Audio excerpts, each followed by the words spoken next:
नमस्कार बच्चों, आज हम लोग डिस्कस करने वाले हैं जो हमने अभी तक लास्ट 2 क्लास में पढ़ा था उसके कुछ क्वेश्चंस। हमने अभी रेट ऑफ रिएक्शन डिस्कस किया, रेट ऑफ डिसअपीयरेंस और अपीयरेंस डिस्कस किया, तो उसके कुछ क्वेश्चंस हम लोग करने वाले हैं 5 to 6 क्वेश्चन। तो ध्यान से देखिएगा। फर्स्ट क्वेश्चन स्टार्ट करते हैं। N2 plus 3H2 is converted into 2NH3. The rate of disappearance of H2 is 2 into 10 to the power 5 mole liter inverse second. Then find the rate of disappearance of N2 and rate of appearance of NH3. अब हम लोग यहाँ पे बात करने वाले हैं जो हमारे पास, देखिए हमको गिवन क्या है, हमें गिवन है rate of disappearance of H2, यानी rate of disappearance of H2 minus DH2 upon dt लिखेंगे। वो गिवन है आपको 2 into 10 to the power 5 mole litre inverse second inverse. हमें जो फाइंड करना है वो फाइंड करना है rate of disappearance of N2 यानी minus DN2 upon dt find करना है, और एक हमें फाइंड करना है rate of appearance of NH3 यानी DNH3 अपॉन dt फाइंड करना। तो हम लोग ROR लिखते हैं। इसके लिए मैंने आपको बोला था अगर सबकी रेट ऑफ रिएक्शन आपको इक्वल करनी है तो आप क्या कीजिएगा, आप स्टोइकियोमेट्रिक कोफिशिएंट से डिवाइड कर दीजिए। तो यहाँ लिखेंगे माइनस DN2 अपॉन dt, ठीक है। अब यहाँ स्टोइकियोमेट्रिक फंक्शन कितना है, N2 का 1 है, तो 1 से डिवाइड करेंगे तो यही रहेगा, माइनस DH2 अपॉन dt। यहाँ स्टोइकियोमेट्रिक फंक्शन कितना है देखिएगा, यहाँ स्टोइकियोमेट्रिक फंक्शन कितना है आपका 3 है, तो बाहर आ जाएगा 1/3 is equals to plus DNH3 upon dt, और यहाँ कितना है बाहर 2 है, तो यहाँ आ जाएगा 1/2। अब आप क्या कीजिएगा, जो यहाँ पे आपको वैल्यूज़ गिवन है, आपको DH2 अपॉन dt गिवन है, ठीक है, आप इन दोनों को इक्वल कीजिएगा। तो minus DN2 upon dt is equals to 1/3 into minus DH2 upon dt कितना है 2 इंटू 10 टू दी पावर 5, तो कितना आ गया 2/3 into 10 to the power 5 mole litre inverse second inverse, ठीक है। ये आपके पास आ गया rate of disappearance of N2। अगर आपको ये निकालना है तो आप इन दोनों को इक्वल कर दीजिए। आपको अगर NH3 के टर्म में फाइंड करना है तो आप क्या कीजिए, या तो इन दोनों को इक्वल कीजिए या इन दोनों को इक्वल कीजिए। तो आप देखिएगा इनको इक्वल करेंगे तो 1/3 minus DH2 upon dt is equals to 1/2 plus DNH3 upon dt। H2 upon dt कितना गिवन है आपको 2 into 10 to the power 5 divide by 3 करेंगे इज इक्वल्स टू ये 1/2 इंटू आपको ये वाली वैल्यू क्या करनी है, फाइंड करनी है, प्लस DNH3 अपॉन dt आपको फाइंड करना है। तो देखिएगा क्या रहेगा यहाँ पे आंसर आपका, ये 2 ऊपर जाएगा तो आंसर रहेगा 4/3 into 10 to the power 5 is equals to plus DNH3 upon dt, ठीक है। यूनिट क्या रहेगी, वही mole litre inverse second inverse. तो आई थिंक आपको ये वाला क्वेश्चन क्लियर होगा। चलिए नेक्स्ट क्वेश्चन करते हैं। देखिए नेक्स्ट क्वेश्चन आपके सामने क्या है, नेक्स्ट क्वेश्चन आपका है 3A is converted into 4B। तो rate of disappearance of A and rate of appearance of B आपको R1 एंड R2 गिवन है, तो आपको ट्रू रिलेशन फाइंड करना है। अब देखिएगा, देखो सोल्व करने का तरीका क्या है, rate of disappearance of A, disappearance of A आपने लिखा DA अपॉन dt, और आपने rate of appearance of B लिखा, आपने लिखा DB अपॉन dt। ये आपका प्लस में या आपका माइनस में। इन दोनों के अंदर आप रिलेशन कब बता सकते हैं, जब आप क्या लिखें, ROR लिखें। और ROR लिखने का तरीका होता है जो इनका रेट ऑफ डिसअपीयरेंस अपीयरेंस होता है उसको स्टोइकियोमेट्रिक कोफिशिएंट से क्या कीजिए, डिवाइड कीजिएगा। देखिएगा ध्यान से सुनिए, मैंने आपको पहले भी बोला है, अगर आपको कोई भी डाउट आए तो आप कमेंट बॉक्स में जरूर लिखिएगा। यहाँ आप करेंगे 1/3 और यहाँ लिखेंगे आप 1/4। अब देखिएगा ये जो वैल्यू है रेट ऑफ डिसअपीयरेंस जो है आपको R1 गिवन है, तो ये R1/3 हो जाएगा, और ये कितना गिवन है R2, तो R2 बाई क्या हो जाएगा 4, यानी answer is 4R1 is equals to 3R2। I think आपको ये क्वेश्चन क्लियर होगा, तो ऑप्शन सेकेंड इज करेक्ट, ठीक है। अब चलिए नेक्स्ट क्वेश्चन पे चलते हैं। देखिएगा आपको जो सामने क्वेश्चन दिया हुआ है, इस क्वेश्चन के अंदर बोला हुआ है NO5 आप हीट करने पे NO2 और R4 बना रहा है। तो यहाँ पे rate of disappearance of N2O5 given है K1 के रिलेशन में, K2 में NO2 की, और O2 की गिवन है K3 में। आपको K1, K2 और K3 में क्या करना है, रिलेशन बताना है, ठीक है। और हम लोग इंक्रीजिंग ऑर्डर भी देखेंगे कि इसका ऑर्डर क्या रहने वाला है। तो देखिएगा, मैंने बोला आपको कि अगर आपको रिलेशन दिखाना है तो पहले आपको ROR लिखना पड़ेगा। अब N2O5 आपका क्या है, यहाँ पे देखिएगा ध्यान से, ROR लिखना है आपको, तो आप लिखेंगे dN2O5 अपॉन dt, और NO2 के लिए क्या लिखेंगे आप, dNO2 अपॉन dt। प्रोडक्ट में बन रहा है तो प्लस लिखेंगे, और यहां क्या लिखेंगे, NO2 के आगे कितना है, 2 है, तो 2 से क्या करेंगे आप, इसको डिवाइड करेंगे, equals to plus dO2 upon dt,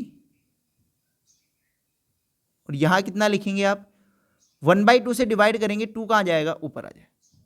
अब देखिएगा आपको क्या क्या गिवन है, आपको गिवन है -dN2O5 अपॉन dt गिवन है, कितना गिवन है, K1N2O5। आपको plus dNO2 upon dt given है, कितना गिवन है, K2N2O5। और आपको गिवन है plus dO2 upon dt given है, वो कितना गिवन है, K3N2O5, ठीक है। अब इन वैल्यूज को यहां पे पुट कर दीजिए, तो देखिएगा यहां आएगा आपका K1N2O5 is equals to K2/2 N2O5, और यहां आएगा K3N2O5। देखो ये कॉमन है, ये N2O5 के टर्म में दिया हो, यहाँ K1 है, यहाँ K2 है, यहाँ K3 है। तो अब देखिएगा जो N2O5 से N2O5 तो वो तो कैंसिल आउट हो जाएगा, तो आपका क्या रहेगा, K1 is equals to K2/2 is equals to K3, ये आपका रिलेशन रहेगा। अब बात करें किसका वैल्यू हायर होगा, तो देखिएगा 2K1 is equals to K2, sorry यहां आपका मल्टीप्लाई में 2 है तो यहां 2 भी रहेगा, ये वाला 2 आपका यहां रहेगा, तो यहां 2 रहेगा, इज इक्वल्स टू 4K3। तो आपका ऑर्डर क्या रहेगा, देखिएगा यहां पे देखो, K2 आपका K1 से 2 टाइम्स है और K3 से 4 टाइम्स है, तो K2 सबसे बड़ा रहेगा।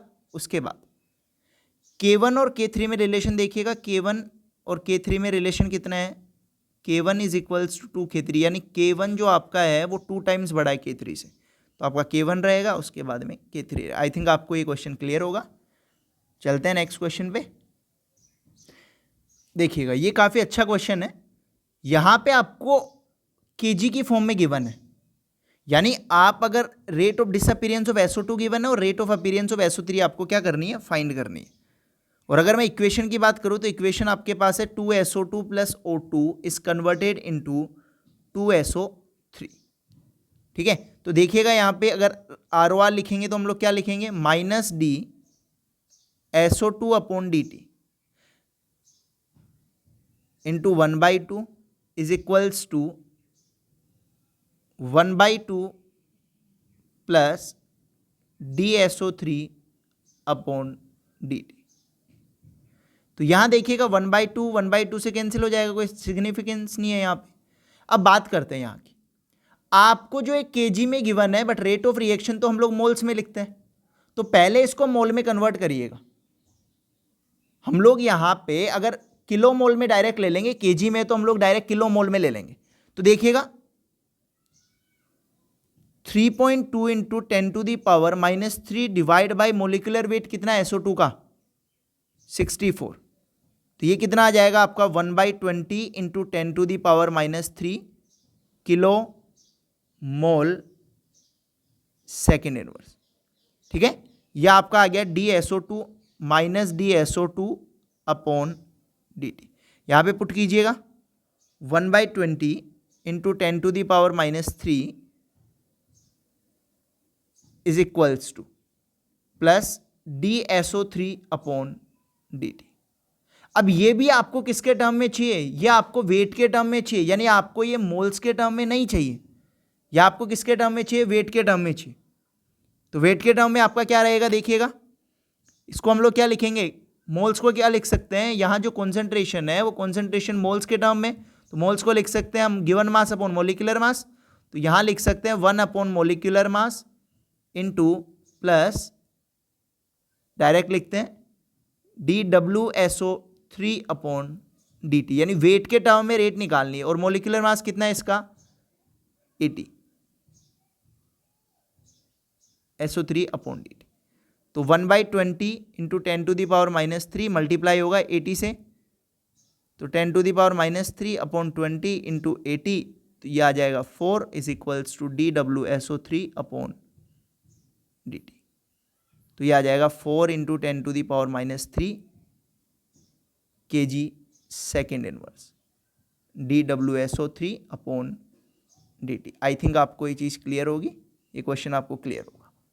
चलिए नेक्स्ट क्वेश्चन है, लास्ट क्वेश्चन देखिएगा। आपका लास्ट क्वेश्चन है, यहाँ पे हम लोग बात कर रहे हैं कि आपको ये मोलैरिटी गिवन है, तो मोलैरिटी को आप मोल लीटर इनवर्स लिख सकते हैं, तो आप कंफ्यूज ना होइएगा।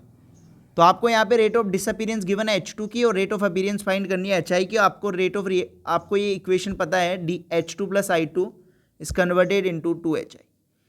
तो आप ROR जब लिखिएगा इसका, तो आप क्या लिखेंगे, -dH2/dt is equals to -dI2/dt is equals to 1/2 into plus DHI/dt।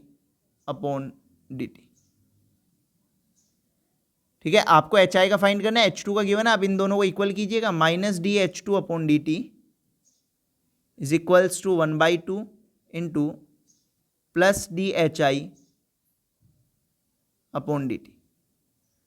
ये कितना गिवन है आपको, 2 इंटू 10⁻³ और ये 2 मल्टीप्लाई हो जाएगा, यहाँ रह जाएगा आपका DHI/dt। कितना आ गया आपका प्लस DHI/dt, यह आ गया 4 इंटू 10⁻³ मोलैरिटी सेकेंड इनवर्स। आई थिंक आपको वीडियो पसंद आई होगी। अगर वीडियो पसंद आए तो लाइक कीजिए, चैनल को सब्सक्राइब कीजिए और वीडियो को ज़्यादा से ज़्यादा शेयर कीजिएगा। Thank you.